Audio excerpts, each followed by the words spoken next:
KPBS On Demand is supported by San Diego Congregations of the United Church of Christ, a community where Christmas is the story of a love greater than all that makes us despair. Learn more at SanDiegoUCC.org.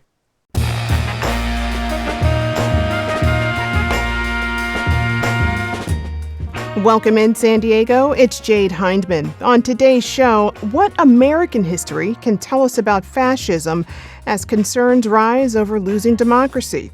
This is KPBS Midday Edition, connecting our communities through conversation.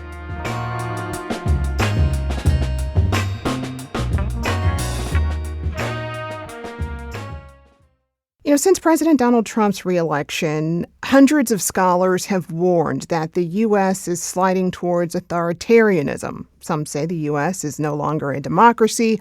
They point to the erosion of civil liberties and free and fair elections.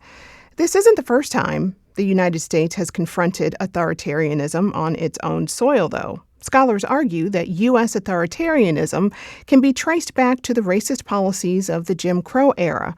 Joining me to unpack that history and what it means for the present is Professor T.J. Tallie. He is a professor of history at the University of San Diego.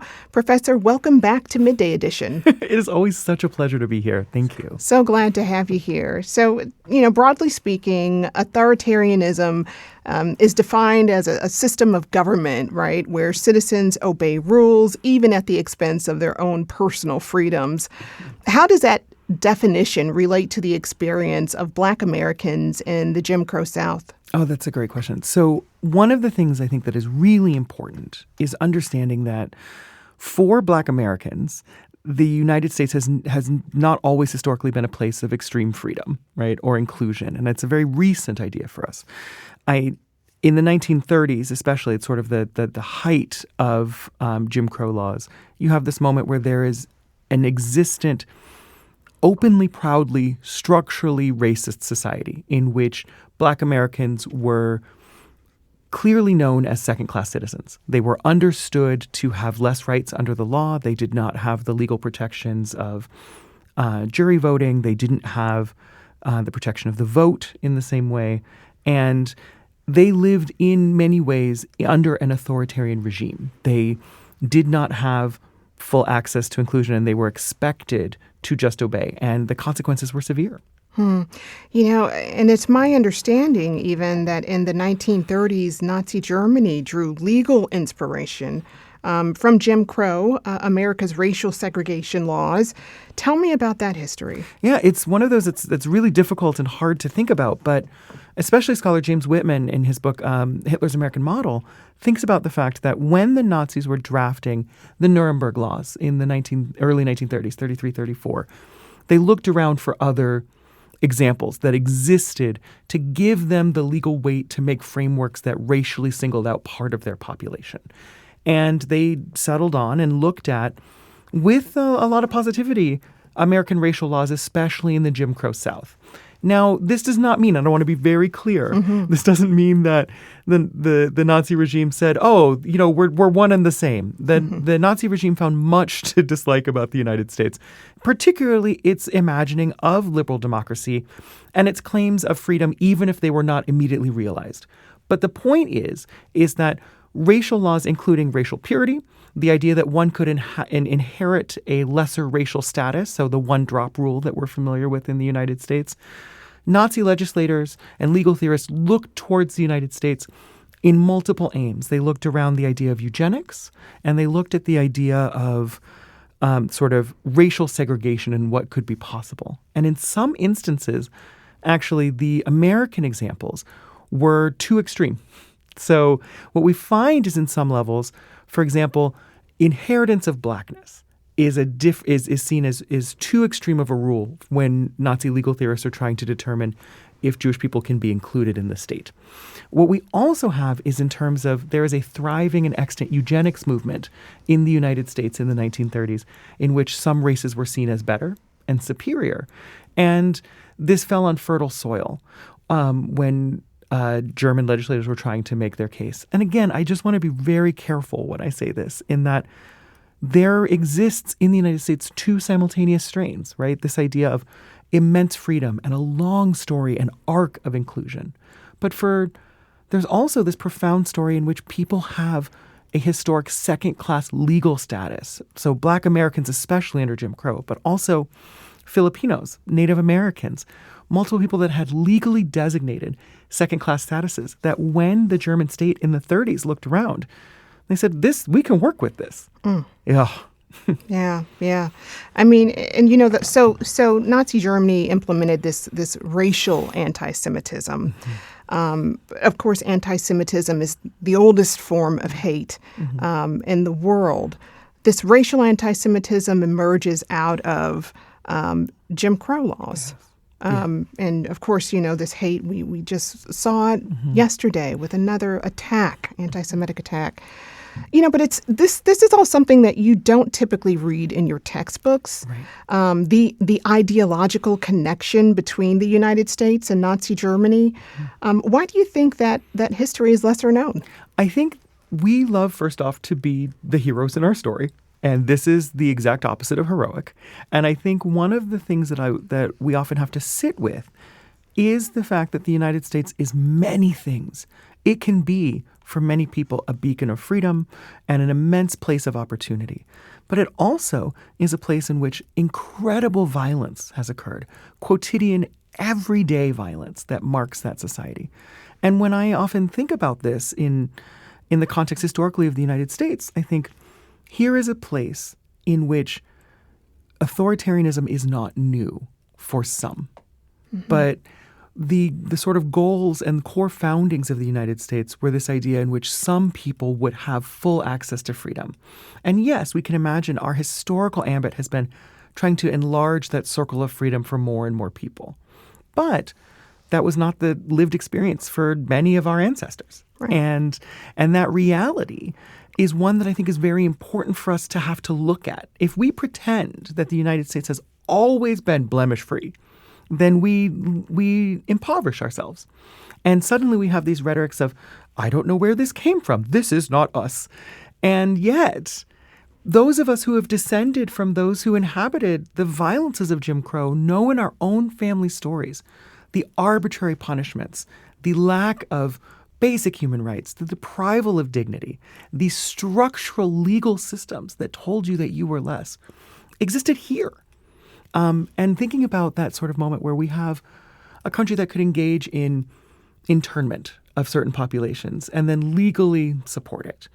I think also further for me as someone who works often in colonial history, when I worked on my first book in South African history, I found that in the late 19th century, the colonies that became the country of South Africa looked to Virginia and Mississippi and Louisiana for their voter exclusion laws to prevent Africans from being able to vote or have representation. And apartheid South Africa. And the apartheid grows directly out of this. So the apartheid regime choices are often founded in original borrowing from American states as well. And I think sometimes this can be deeply disheartening, right? And in this moment where we're feeling the weight of everything, it's very easy to think, oh my goodness, then why must we just sit in all of this badness? But I don't see it that way. I think when we sit in a history that is icky, for lack of a better word, right? When we sit in that, it reminds us that cruelty is not novel. And it reminds us that violence is not original.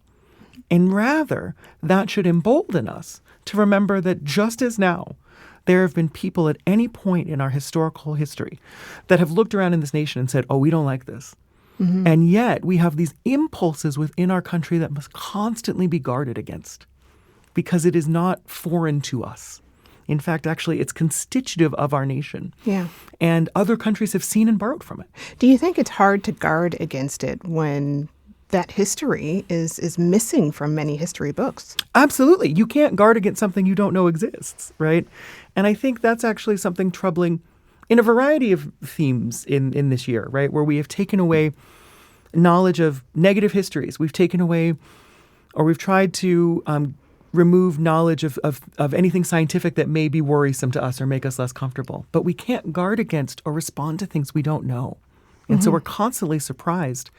And yet one of the most exhausting and wonderful parts about being a historian is the fact that we point out that things aren't new. And that emboldens us to do work because our ancestors have already done that work. When you think about the modern day legacy of Jim Crow and in that history, what parallels do you draw?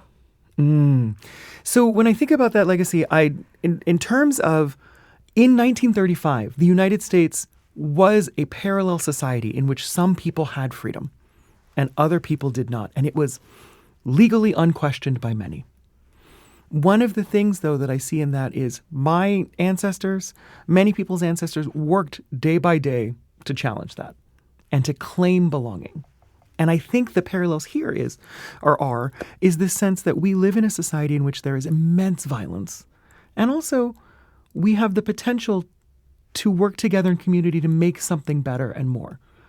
But also, we have to remember where we've come from. We can't pretend that this hasn't happened before, because if we operate in ignorance, we are in big trouble. Mm-hmm. How does our immigration system mirror the ideologies that fueled the Jim Crow era? Oh, absolutely. So one of the things that's very common in the United States was this sense of, again, a tiered citizenship model, right? And so the United States should exist for certain types of people, for certain types of racialized bodies. And this rhetoric of like a particular American is what a real American is, existed simultaneously with the idea of an America that could open itself to lots of other people. And so our current debates, I think, reflect these different strains too. There are certain people who are now beginning to say the quiet part out loud, which is that America is only for some people. An anti-immigration rhetoric easily lends itself to an exclusionist rhetoric that says that these people cannot, will not, should not belong.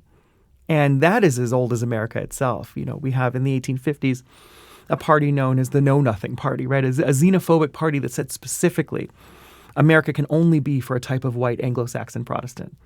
I used to joke with a friend that the Know Nothings were so racist, they were like, we can't even have Germans. So this sense of, Irish are too spicy for us. So this sense of, this is a historical moment for us. How do we include people and recognize that sometimes that we already have within us this tiered system, this tiered model that wants to say, we get to belong and you don't. And that's really, I would argue, goes back to our initial legacy of colonization, the ability to take land from someone and then say that this is ours. But again, and this is the dogged hopefulness of a historian, is at the same time that violent, exclusive rhetoric exists, there also exists a rhetorical framework that says we can be more and we can include more and we can imagine more. And that's the same type of vision that led Black Americans in the 1940s to fight for the United States against the Nazis in what they articulated so beautifully as the double V campaign, victory abroad against Nazism and victory at home where we can also have inclusion. Right. It's often said that history doesn't repeat, but it rhymes. What does this history suggest Americans should be paying attention to as racism, the flames of it are stoked, as state powers are expanded? What should Americans be paying attention to? I think that one thing is that it is very easy for people under a totalitarian regime to feel like they have no power, or to feel that what the state attempts to do is to claim that it speaks for all of you. And that, theoretically, large-scale states do that regardless of their political orientation. They say, we speak for all the people. But an authoritarian state says, don't bother. We've got you. We represent you. And we can do violence in your name. But rather, one of the lessons we can take from this is it is never too late to push back. It is never too late to work for what you believe is right. And it's never too late to try to reimagine what that looks like. Often, there is an impoverishment of imagination, the sense that what we are imagining is only this. We can only be a state for certain kinds of people. This is how we've always done it. This is what this is. But really, the imagination of resistance is beautiful. What does community look like? What does it mean for us to look around and say, we want to see each other in space united? And I think those are moments going back to the 1930s, 40s, 50s, even the 60s and the Civil Rights Movement, a challenge to say, We have these ideals. We are existing in extreme violence, and we want to be more and better than this. And I think that is so depressing and hopeful at the same time. I've been speaking with T.J. Tallie. He is a professor of history at the University of San Diego. Professor, thank you so very much for your insight. It's always a pleasure being here, Jade.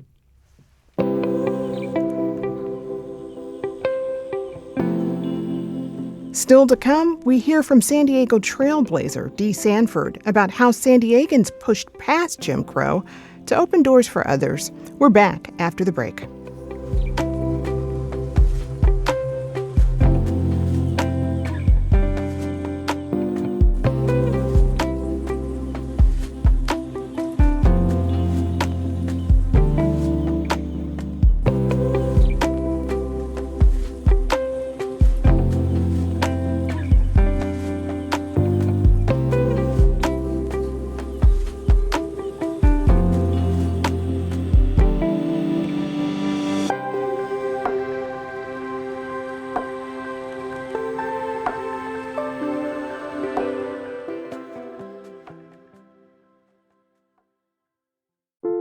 How does AI even work? Where does creativity come from? What's the secret to living longer? TED Radio Hour explores the biggest questions with some of the world's greatest thinkers. They will surprise, challenge, and even change you. Listen to NPR's TED Radio Hour wherever you get your podcasts. Welcome back. You're listening to KPBS Midday Edition. I'm Jade Hindman. On the show today, we've been unpacking our country's history of racial authoritarianism and how it connects to the present. Well, one window into history is through the eyes and ears of those who've lived it and through their direct descendants. DieGoDee Sanford is a native San Diegan who graduated Lincoln High School and San Diego State University. She is now a board member for the Jackie Robinson YMCA and chair of the Dr. Martin Luther King Jr. Human Dignity Award Breakfast. DieGoDee Sanford joins me now. Dee, welcome. Thank you so much. So glad to have you here. So you grew up in San Diego during the Civil Rights Movement. Your dad was involved in that movement. What do you remember about that time? I remember people coming to our home that were part of the Civil Rights Movement. And I was a young girl, not even 10 years old, I don't think. I'm trying to remember back. But I remember Harry Belafonte's wife came and Barbara Jordan came.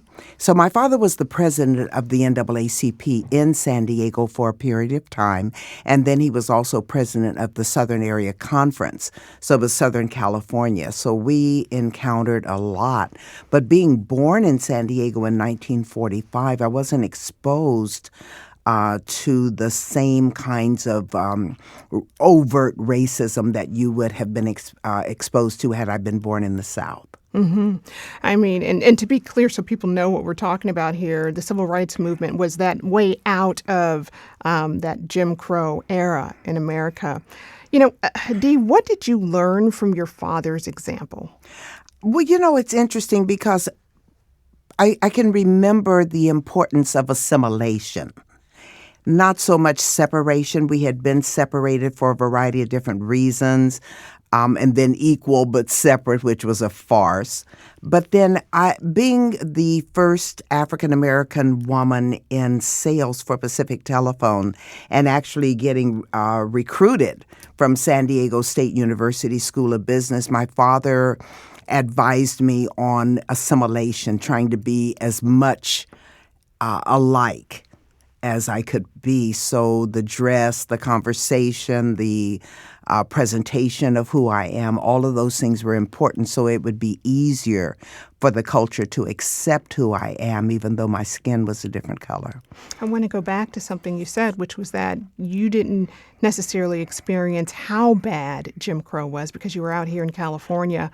Why did your family initially move out here to California? For opportunity. It's really interesting. My uncle, who just recently passed away, Theophilus Logan, told me that we could have ended up in Cincinnati. He and my father came to California together to San Diego in, I think, 1940. From where? From Oklahoma. Oh, okay. Yeah, they were graduates of Langston. In fact, my parents met at Langston University. And there was literally no opportunity for educated black men in Oklahoma. They could be teachers, perhaps, in a segregated school. So they both came to California for greater opportunity, and they truly had greater opportunity here. The racism was covert versus overt, like it was in the South. There was no colored bathroom and white bathroom, no colored drinking faucet, no white. But the hate and the racism then was still there. They just couldn't be overt with it. And it's just, sometimes it's a question of which one is worse. Well, you got there and you got embarrassed, or you got your feelings hurt, or you got called out of your name. But I can remember so many experiences that were so shocking because I was used to being accepted. I went to a school that had a lot of Latino kids, black kids, a few white kids. But I always grew up with other ethnicities where my older friends or friends from the South only grew up with black people. So they knew their place, if you will. I never had to learn my place, but I got told my place when I got to certain situations. And then I just learned how to adapt and to not back down, really, because I was a fighter. Indeed. I was a fighter. Yeah. I learned a lot on this campus, as a matter of fact, because we were going through the Black Power movement was very active when I was here at San Diego State in the early 70s. Tell me about that. Yeah. Oh, that was a time. I came here in 1971, and the Black Power movement was really moving into full swing. And the Black Power movement really was an overt action on the part of African Americans to really step into position, to not be ashamed of who we were, but to celebrate who we were, celebrate the texture of our hair when we were wearing afros, and celebrate our ethnicity, celebrate our heritage when we took on African attire and wearing dashikis and learning the dances and the foods. And I was so enthralled with Professor Tallie because he actually lived in Africa and learned Swahili and learns the Zulu language. So we were embracing those things during the 70s. And it was such an exciting time. But it really prepared me then for the opportunity to be proud of who I was. You remember the song of James Brown, I'm Black and I'm Proud. Of course. Yeah, well, we were chanting that song at that time. And so when the telephone company came looking for a woman and an African-American because of the civil rights movement, and they had to start moving us into different positions, it wasn't known. It was known as affirmative action. Then it became known as DEI, or diversity, equity, and inclusion. It's a whole nother conversation. Yeah. Well, tell me more about your experience working for the telephone company, because you were a first. I was. You broke some glass ceilings for a lot of people. Yeah, I almost hate to say glass ceilings because I could only go so high. It was a glass ceiling, yeah. I came in as a first-level manager. They recruited me from the School of Business here at San Diego State. It was interesting because I was recruited for one position, but after they interviewed me, I actually received a promotion. So I was the first black woman in sales, corporate sales at Pacific Telephone. My manager was not prepared, and I'm going to tell you who my manager was. It was Major Garrett. And you know Major Garrett, who is in the news. That was his father. His father was my first manager, and he was not ready for me at all. So I had a lot of experiences, but there was an old saying that black people know you got to be twice as good to be thought of as half as good. And so I made it my business to be twice as good and 3 times as good, be top salesperson. And still the strategy, Jade, was that whatever you do, it's never good enough. That was the controlling strategy that I had to deal with at that particular time. So even though I was a top salesperson, I could never be eligible for the contest, to win the contest. And they would actually set up situations where another person, a white man, could get the money. They were giving away significant money, but his sale fell through. Sure. I'll never forget it. And then I didn't even realize I was a top salesperson until a friend of mine who was the secretary to the general manager ran across the sheet, and she said, Dee Dee, you know about this. I didn't even know. Wow. So I had to work my way through all of that, but I made a name for myself. In a way for other people. I made a name for myself and a way. Well, you know what? I didn't have the power to open up at the other doors, but I did a lot of mentoring. Right. But you have no idea. Right? I really don't. You don't. But before I let you go today, I want to take a moment to look forward to next month's Martin Luther King Jr. breakfast. Thank you. It's on January 16th. I heard you've just selected the 2026 Human Dignity Award honorees. Can you tell us who the recipients will be? I can. I'm so proud because I actually nominated one. I nominated Dr. Leonard Thompson, who is the owner of Mandate Records, who is such a delightful young man and just so involved. And he has been doing the audiovisual for us at the breakfast. And then the community nominated Reverend Walter Wells of Mount Erie Baptist Church. And for all of the work that he has done. So we have a young recipient, an older recipient. One of the things, I just have to put this in because I'm so proud of it, I have been chairing that event since 1999. Wow. And I'm also a recipient of the Human Dignity Award. So it's significant to watch how it has grown over the years. We're going to be at the Town and Country. 6:30 in the morning, though. We're expecting about 1,800 people, so it's going to be big.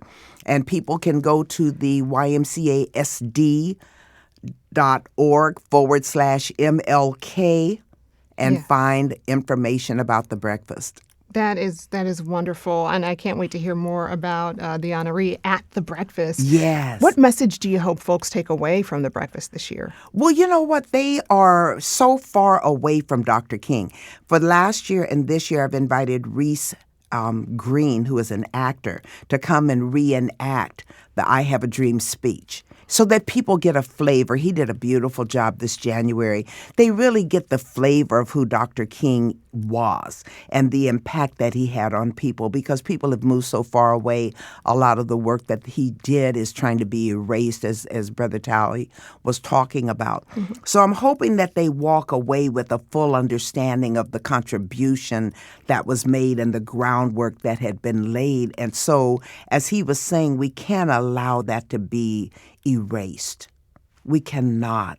So it refreshes people to understand what the struggle really was. And Dan Cruz of the Y, he laughs at me because every year my write-up really centers around the fact that the struggle continues. It's not over. All my years, I'm 80 now. All of the years I've been on the face of the earth, the struggle has continued. It's a shame that we're moving backwards now. But the struggle continues and the fight will continue. All right. I've been speaking with Dee Sanford. She is a board member for the Jackie Robinson YMCA and chair of the Dr. Martin Luther King Jr. Human Dignity Award breakfast. Dee, thank you so much, and thanks for just being you. Thank you, Jade. Anytime. I just have so much I'd love to say. I appreciate the opportunity to come to KPBS again.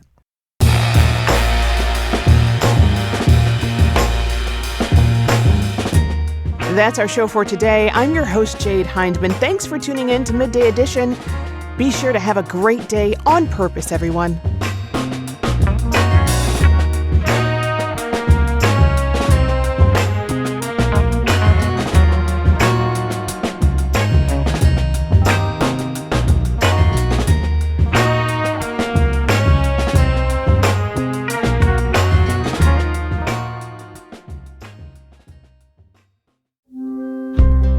Start your day with Morning Edition and wind it down with All Things Considered, only on KPBS. From global headlines to local stories, stay informed, inspired, and connected.